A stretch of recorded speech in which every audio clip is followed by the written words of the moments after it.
Hey everyone, welcome back to Das House. Today, just noticed a bit of something. Today we're going to do a torte. So this is a Bavarian apple torte. It's not a very high cake, it's rather shallow, so like a torte. So there's three components to it. There's a dough component, there's a filling component, and then there's a fruit component. So I'll just give you really quick what you will need, but I'll give you the actual amounts as we go through the video, or once again, as always with all my videos, you can check the description box below. The ingredients will be listed there. And I'll just take a quick moment to ask you please to subscribe to my channel so that I can continue bringing you content. Please subscribe, ring the bell so you get notifications, and that would really help me out. Okay, let's move on to the actual ingredients. You're going to need butter, sugar, vanilla, flour, cream cheese, some cinnamon, and some sliced almonds and apples. As far as apples go, I'm using Gala apples, but most apples will work. I would probably stay away from Macintosh because they get a bit mushy.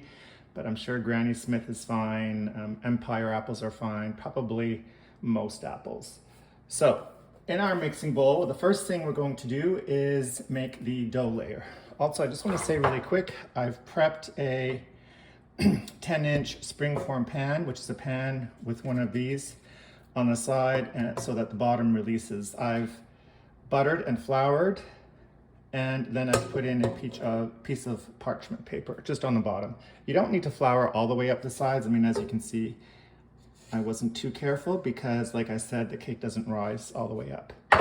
So in our mixing bowl, you're going to put half a cup of softened butter.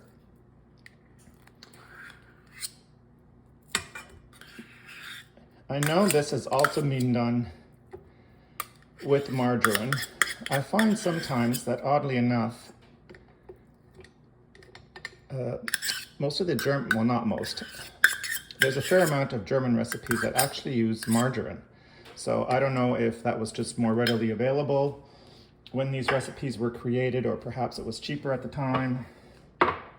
So that was half a cup of butter. Now we're going to add 1/3 cup sugar. I can do that right away because my butter is at room temperature, right? So now we're going to blend this. We're going to mix it until it's nice and creamy.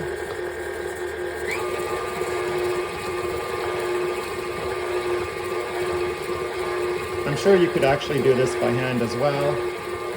It'll just take a little elbow grease, but you'll be fine.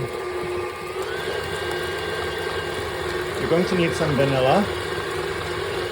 So I will add a teaspoon. I'm using real vanilla. I don't always have real vanilla, to be honest. It's a little pricier. So you can also use the other vanilla. I'm just going to eyeball it. And there's a teaspoon.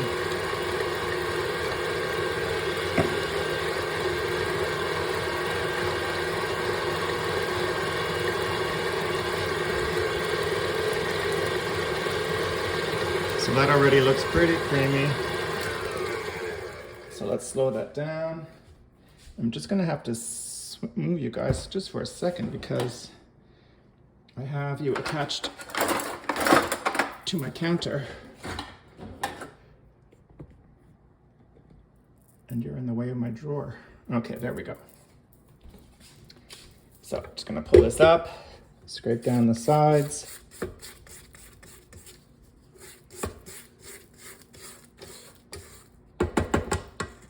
There we go. This is a pretty quick recipe, and it's always a hit. So to this, I'm going to put this on slow. We're going to add 1 cup of flour, just regular all-purpose flour. I'll do it from the other side so you guys can see.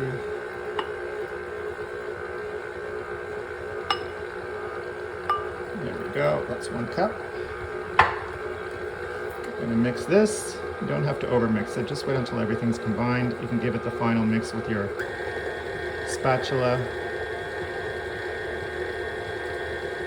You're going to be pressing this into that bun pan, or the springform I should say. a bun pan typically has a hole in the middle, right? As opposed to a springform. So you can get a springform bun pan where you do have the hole in the middle, that kind of pan, but you can release it as well. And a straightforward bun pan is one that does have the hole in the middle, but that you cannot release. So let me just move this out of the way. We're just going to give this a final stir just to make sure any of those loose bits of flour have been incorporated. So now we're going to put this into our springform pan. There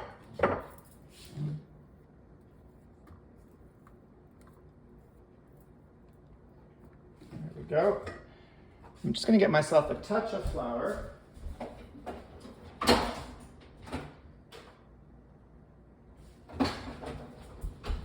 Just because I find if you dip your fingers, just your fingers, in some flour, it won't stick to the dough, if it sticks. So let's just put this all around so we don't have to spread it as much. And I will also suggest coming up just a little bit on the sides.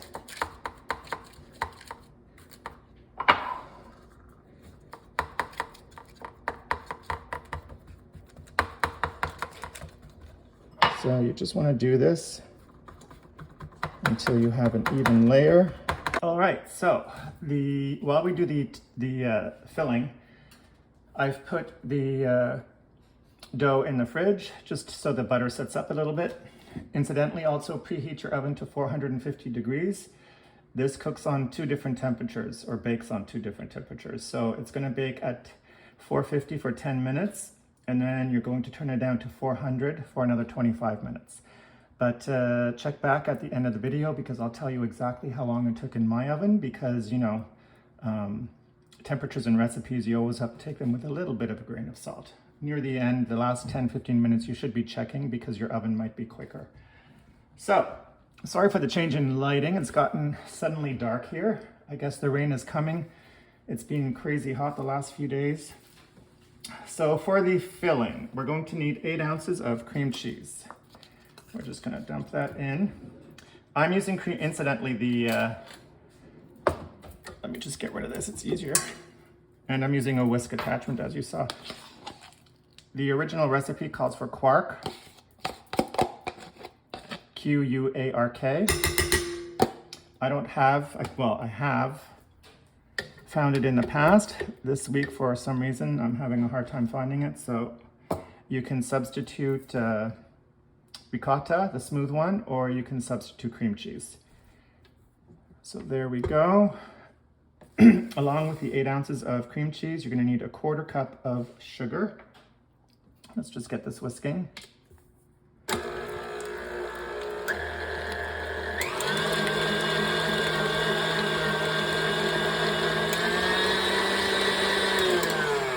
Okay, at this stage we can add the 1/4 cup of sugar.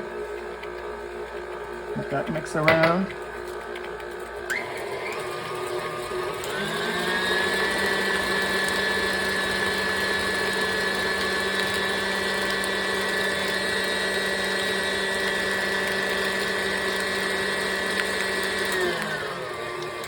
You will also want a 1/2 teaspoon of vanilla. You know, I imagine you could play with the flavoring. You could probably try some almond extract. Go very careful because that's very strong. Or maybe you could use some fresh lemon rind.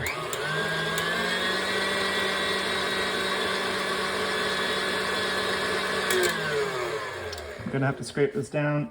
You know, I love this machine. I'm sure you all know which one it is. But the one thing I don't like is that it does not go all the way to the bowl. So I find for the best results, you're gonna have to stop the machine and scrape it down at least once or twice during the process, no matter what recipe you're doing. And the same holds true for the paddle attachment. Do this again, a mix. So we're going to add in 1 whole egg. Just going to break it in a little bowl so that I don't get any shells in there. There goes the egg. And give this a good mix.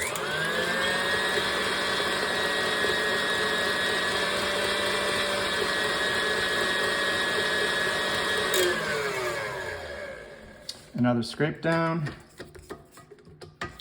just to make sure you don't end up with, oh, sorry about that, I knocked the camera. Just to make sure you don't end up with clumps of the cheese, whichever version you're using.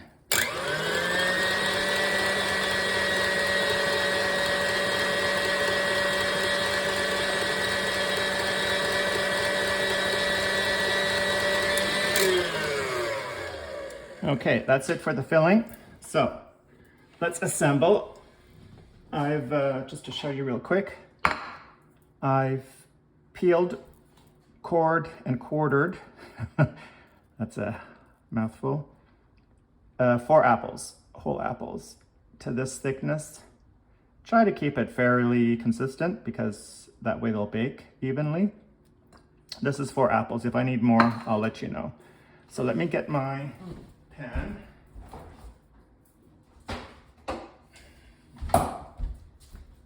Here's my pan.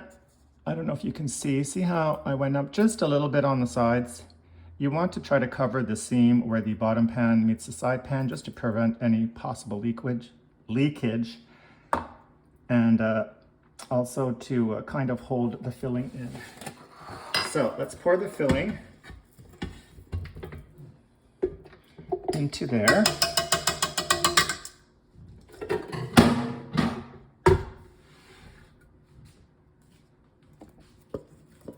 I keep knocking you.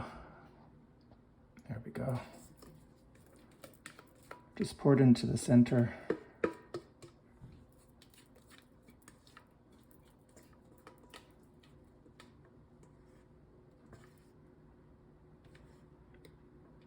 If you like quark,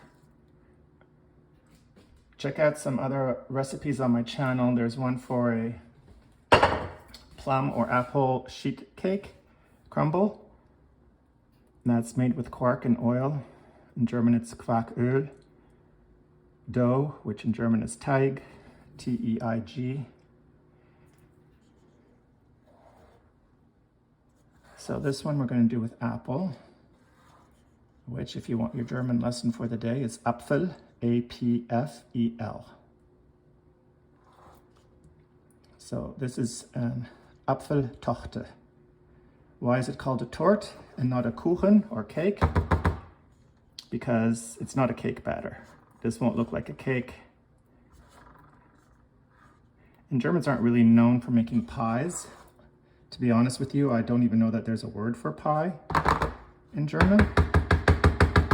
If anybody knows, comment below. So there we go. Filling is in, even it out.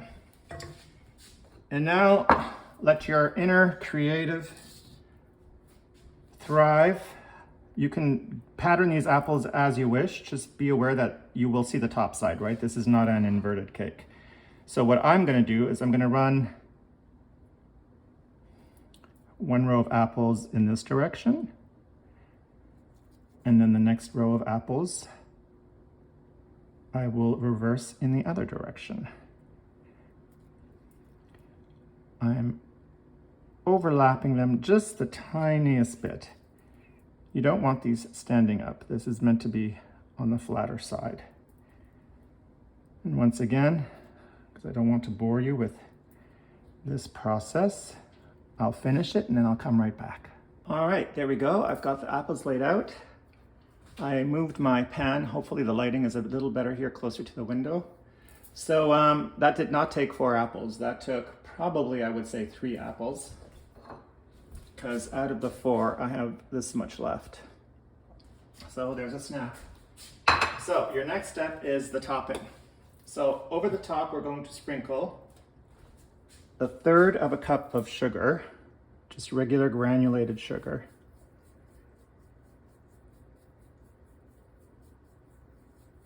Try to do an even coating.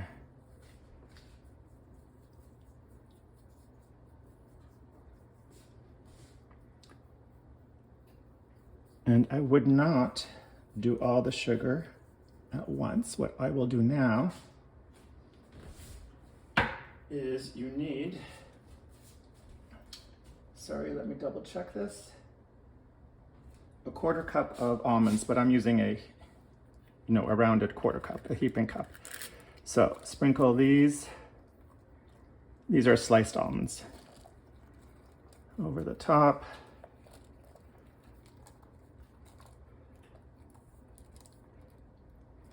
And again, I mean, baking, you do need to be rather exact. But for things like this, because I feel I want a few more, so we're going to add a few more. Just another, wherever there's empty spots. I mean, it's not meant to be an almond cake. It's meant to be an apple torte. And then what we will do is sprinkle this with about 1/2 teaspoon of cinnamon. Now again, the recipe calls for 1/2 teaspoon, but I mean, obviously I'm not measuring. I'm just going to sprinkle over the top.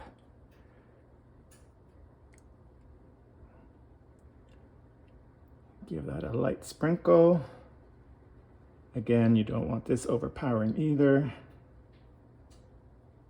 And I'm pretty sure that's not 1/2 teaspoon.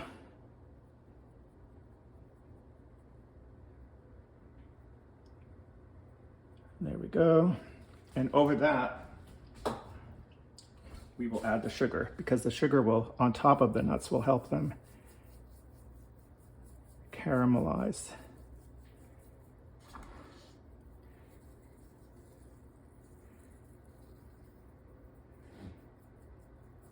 And this seems like a lot of sugar, but I've made this recipe often enough and it always comes out fine. So we are going to trust in the process. And that is it, folks. My oven is preheated. Like I said, this is going in the middle rack, 400 degrees for 10 minutes. Turn your oven down to 400 for another 25. I will let you know if it actually took the 25, if it took more, if it took less. In my oven, I'm doing it on convection, by the way. If you don't have convection, that's fine. Don't worry about it. All right, so when it comes out of the oven, we'll be back and we'll have a look. So here we go. Here's the finished product. So just to let you know, I left it in the oven at 450 for the 10 minutes. Then I lowered it to 400 for 15 minutes. And then because I thought it was browning a little quick, I turned it down to 375 for another 10 minutes. All right, and this is where we ended up. There's a little bit of sugar that didn't quite melt, so maybe don't use the whole 1/3 cup. But it could just be, this is a new oven for me, so it's a bit of a learning curve. And here you can see it's not, like I said, it's not a cake. It's not very thick, or high, I should say. It's more of a torte, but it looks delicious. It smells delicious.